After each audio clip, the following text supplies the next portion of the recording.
Olá, me chamo Thiago, sou aluno do IFCE Campus Sobral e vou apresentar o trabalho sobre o desvio da luz na geometria de Schwarzschild. Esse desvio ele foi comprovado experimentalmente na cidade de Sobral em 1919, durante o eclipse que aconteceu nessa cidade.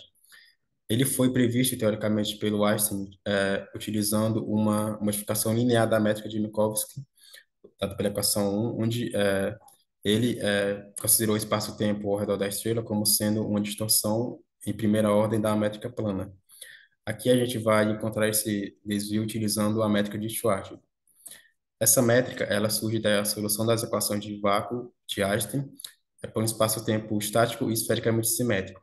A métrica é dada pela equação 2, e para analisar o movimento da luz, a gente considera geodésicas tipo luz, perdão, situadas no plano equatorial, dadas pela equação 3.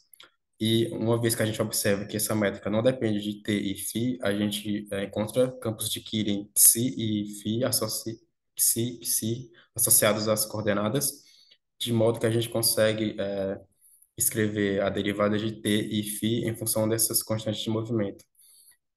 Utilizando isso, a gente consegue chegar na equação 6, onde a gente consegue observar que essa equação é análoga ao movimento radial de uma partícula não relativística de massa unitária e sujeita ao potencial efetivo dado pela equação 7.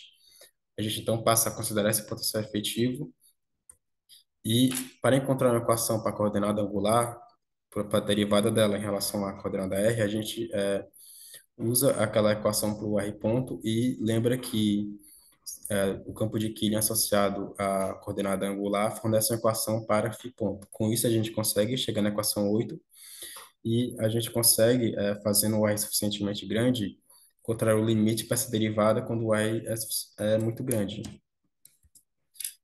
A gente consegue outra equação para essa derivada na região plana quando a gente considera essa figura.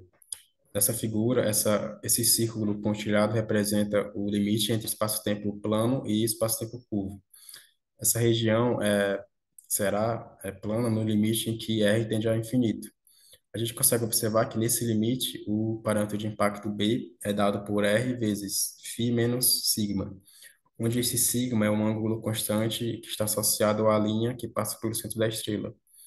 Com isso, a gente consegue uma equação para essa derivada e, comparando com a equação 9, a gente obtém uma relação entre as constantes de movimento e o parâmetro de impacto. Para então encontrar essa variação na coordenada φ, a gente integra a equação 8, e onde esse R0 é o ponto de massa aproximação. A gente ainda escreveu o epsilon em função de B, e a gente consegue resolver essa integral.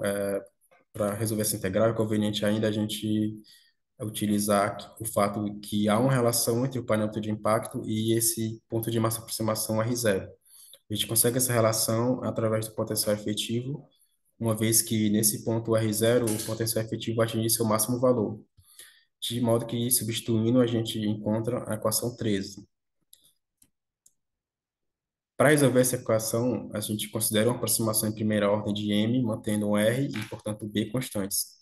Dessa forma, a deflexão delta no raio é dada por equação 14, e, efetuando os cálculos, a gente obtém finalmente que a deflexão delta é dada por 4m sobre b. E, trazendo de volta os termos de g e c, que a gente tinha considerado igual a 1 na métrica, a gente chega na equação 16, que é a equação do desvio da luz encontrada por Einstein originalmente. Com isso, a gente consegue essa relação utilizando uma métrica de Schwarzschild, que é uma abordagem diferente da utilizada pelo Einstein. Vale ressaltar ainda que essa fórmula trata-se de uma aproximação para pequenas massas e que não seria útil, por exemplo, no caso de corpos muito massivos, como, por exemplo, buracos negros. Mas ela fornece uma ótima precisão no regime de massas comparáveis à do Sol.